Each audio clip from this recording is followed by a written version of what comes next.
Everyone, कैसे हैं आप लोग। आई होप कि सब अच्छे होंगे। मैं भी अच्छी हूँ। सो फ्रेंड, आप सभी को हर हर महादेव। मैं बबिता गोस्वामी वेलकम करती हूँ आप सभी का अपने एक और न्यू वीडियो में। तो फ्रेंड्स, अभी हो रहा है मॉर्निंग का टाइम। मॉर्निंग के 10 बज रहे हैं और मेरा घर का सारा काम हो गया है, जैसे कि झाड़ू पोछा, डस्टिंग, बच्चों का टिफिन, सब कुछ हो गया है। बच्चे स्कूल चले गए हैं तो सब काम हो गया है। अब मैं जा रही हूँ अपना बुटीक संभालने, यानी कि सिलाई शुरू करने जा रही हूँ। तो आज मैं ना आप लोग के लिए बहुत ही अच्छी हेल्पफुल वीडियो लेके आई हूँ, जिससे आप लोग को ना बहुत ही फायदा होने वाला है। लेकिन वीडियो को एंड तक देखना, पूरी वीडियो देखना, तब जाके समझ में आएगा। तो आज मैं बताने वाली हूँ कि आप एक दिन में 10 ब्लाउज कैसे सिल सकते हैं, यानी कि बहुत ही आसानी से, बहुत ही इजी से आप सिल लेंगे। जो लोग भी परेशान है ना कि मैं दिन में बस 2 ही 3 ब्लाउज सिल पाती हूँ, मुझसे ज्यादा काम नहीं हो पाता है, तो आज उन लोग एकदम खुश हो जाएंगे। क्योंकि ना आज की वीडियो में मैं इतना एक एक चीज क्लियर करके बताऊंगी कि वो लोग अगर मेरे तरीके से सिलेंगे ना, तो वो भी जो 2 से 3 ब्लाउज सिलते थे, मात्र 2 से 3 ब्लाउज, वो दिन के 10 ब्लाउज सिल लेंगे। तो है ना अच्छी बात। लेकिन अगर मेरे तरीके से आप लोग करेंगे तो पहले क्या है ना, मैं भी बहुत परेशान रहती थी। मैं भी दिन के बस 2 3 4 ऐसे ही सिल पाती थी, कभी कभी तो एक सिल पाती थी, तो मैं बहुत परेशान रहती थी। फिर मैंने ये जो तरीका अपनाया है अपना ना, यकीन मानो कि इतनी खुश होती हूँ। और जब मैं जिस दिन मैं ज्यादा काम कर लेती हूँ ना, यानी कि ज्यादा जिस दिन मैं सिलाई कर लेती हूँ, उस दिन अंदर से इतनी खुशी होती है ना कि आज तो मैंने इतना काम कर लिया। और जिस दिन काम ज्यादा नहीं हो पाता है, यानी कि सिलाई ज्यादा नहीं हो पाती है, उस दिन ये लगता है मुझे ना कि आज का तो मेरा सारा दिन बेकार चला गया। तो आप लोग भी अपना दिन बेकार मत करिए, ये वीडियो देखिए और आप लोग भी मेरी तरीके से दिन के 10 ब्लाउज सिलिए बहुत ही आसानी से। तो चलिए फिर वीडियो को स्टार्ट करते हैं। तो यहाँ पे मैं कटिंग कर रही हूँ ब्लाउज का। ये अस्तर वाला ब्लाउज है और आजकल ना इतना बिजी जा रहा है पूरा दिन। होली के बाद ना हम लोग यहाँ लखनऊ में 1 हफ्ते तक मिलना जुलना चलता है। मतलब एक दूसरे के घर आते हैं लोग, फिर हम लोग जाते हैं, ऐसे चलता है। तो उसमें क्या होता है ना, काम नहीं हो पाता। जब कोई भी गेस्ट आ जाएगा घर में और आपको ही सब देखना है, तो उसमें ना थोड़ा सा काम रुक जाता है। जैसे कि इस समय है, होली का टाइम चल रहा है, अब तो धीरे धीरे ख़त्म हो जाएगा। बस 1-2 दिन और लोग आएंगे जाएंगे, उसके बाद से फिर रुक जाएगा ये सिलसिला। तो फिर काम अच्छे से होगा। इस समय थोड़ा सा काम स्लो हो रहा है। तो चलिए फिर ये सब बातें तो लगी रहेगी। अब मेन टॉपिक पे आते हैं। आप लोग को जानना है ना कि मैं एक दिन में 10 ब्लाउज कैसे सिल लेती हूँ, तो चलिए बताती हूँ।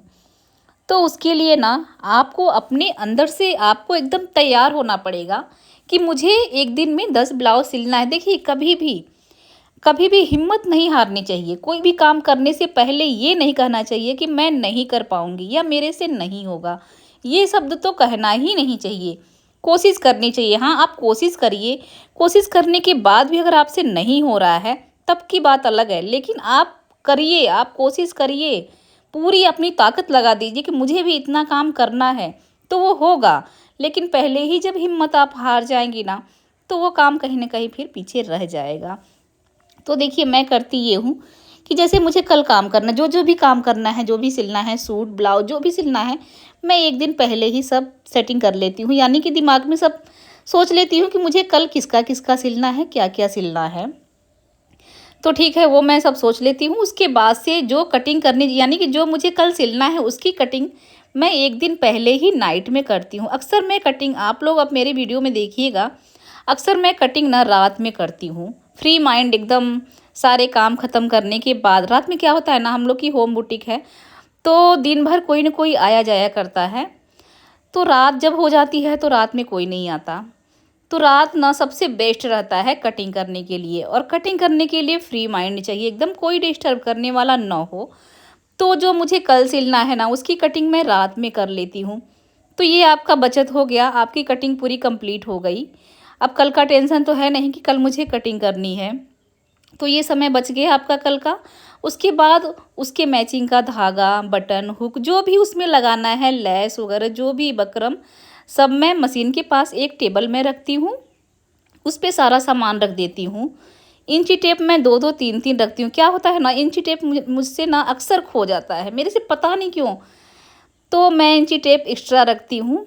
कि मुझे सिलाई करते समय इंची टेप खोजना ना पड़े। कभी कभी क्या होता है ना, आप मैचिंग का धागा और इंची टेप, बकरम, लेस, ये सब आप एक जगह नहीं रखती हैं ना, तो जब सिलाई करने बैठेंगी तो खोजना पड़ता है कि इसमें का धागा मैचिंग खोजो, लेस खोजो कहाँ है, बकरम कहाँ है, इंची टेप नहीं मिल रहा है फिर उसको खोजो, तो इसमें हम लोग का ज़्यादा टाइम चला जाता है। तो मैं क्या करती हूँ, मशीन के पास एक टेबल रखती हूँ, उस पे मैं जो मुझे कल सिलना है उसका सारा मैचिंग लगा के, जो जो उसमें लगाना है सब कुछ लगा के मैं रख देती हूँ, ताकि मुझे कल कुछ भी सामान इधर उधर ना खोजना पड़े। तो ये भी मेरे समय की बचत हो गई। उसके बाद सबसे जो मेन बात है वो है कि आपको सुबह उठना पड़ेगा। देखिए, अगर आप सोचेंगे कि मैं 9 बजे 10 बजे उठूं, उसके बाद घर का काम भी रहता है, उसके बाद सिलाई करना है, तो वो कहाँ से हो पाएगा, आप ज़्यादा काम नहीं कर पाएंगी। तो आप कोशिश करिए जितना सुबह से सुबह हो, जल्दी हो, उठने की कोशिश करिए। जैसे मान लीजिए आप 6 बजे उठती हैं, मान लीजिए एक बात, आप 6 बजे उठती हैं, तो कोशिश करिए ना कि ये अलार्म लगाइए कि आधा घंटा पहले उठिए। तो आप 1 हफ्ता आधा आधा घंटा पहले उठेंगी ना, तो वो आपकी आदत बन जाएगी। फिर कोशिश करिए आधा घंटा और पहले, या आधा घंटा ना मान के चलिए, 10 मिनट 15 मिनट जितना आप कर पाती हैं पहले उतना करिए। तो 6 बजे उठती हैं तो आप पौने 6 बजे उठिए, फिर 5:30 बजे उठिए। ऐसे कर करके यकीन मानिए, अगर आपको सुबह उठने की आदत पड़ गई तो वही काम जो आपको भारी लगता है ना, इतना आसानी से, इतना ईजी से आप कर लेंगे, क्योंकि आपके पास समय ही समय रहेगा। जब आपके पास समय रहेगा, पर्याप्त समय रहेगा, तो आप उसमें ज़्यादा से ज़्यादा काम कर लेंगी। पहले मैं भी ना थोड़ा लेट तक सोती थी, तो उसके बाद जब उठती थी तो घर का काम करो, बच्चों को देखो। उसके बाद जब मैं बुटीक में आती थी ना, तो काम ही नहीं कर पाती थी। शाम हो जाती थी, फिर कोई न कोई आना जाना लगा रहता था। फिर रात में इतना अफ़सोस होता था कि मैं कैसे क्या करूँ, कैसे क्या करूँ? कस्टमर अलग से परेशान करते थे, उनका कपड़ा सिल के टाइम पे ना दो तो वो टेंशन अलग रहती थी। तो फिर मैं सुबह उठना शुरू की। अब सुबह जब से उठने लगी ना, वही काम इतना आसानी से हो जाता है और मैं सबका कपड़ा समय से दे भी देती हूँ, वो भी खुश, मैं भी खुश। तो ये तरीका ना सबसे बेस्ट है। और जब भी आप सिलाई करिए ना, तो अपने आप को फ्री माइंड रखिए। कुछ लोग क्या होती है ना, सिलाई करेंगी तो टीवी चला लेंगी, तो उससे क्या होता है, अपना ध्यान बढ़ता है, आप टीवी देखने लगेंगी, आपकी सिलाई की स्पीड स्लो हो जाती है। तो ये तो बिल्कुल भी नहीं करना चाहिए। आप सिलाई कर लीजिए, फिर थोड़ी देर बैठ के टीवी देख लीजिए, वो सही है। लेकिन सिलाई करते करते टीवी मत देखिए, क्योंकि ना वो काम पे उसका असर पड़ता है, आपका काम एकदम स्लो हो जाता है। और एक आदत ये भी होती है मोबाइल चलाने की। कुछ लोग सिलाई करेंगी, फिर मोबाइल देखेंगी, और जब मोबाइल देखने लगो ना, तो समय का पता ही नहीं चलता, कब आधा घंटा 1 घंटा कैसे निकल गया। तो ये भी समय हम लोग का बेकार जाता है। तो जब भी आप सिलाई करने बैठिए ना, तो मोबाइल को अपने से दूर रख दीजिए। हाँ, बहुत ज़रूरी है तो आप बात कर लीजिए। तो फ्रेंड्स, आज के लिए बस इतना ही।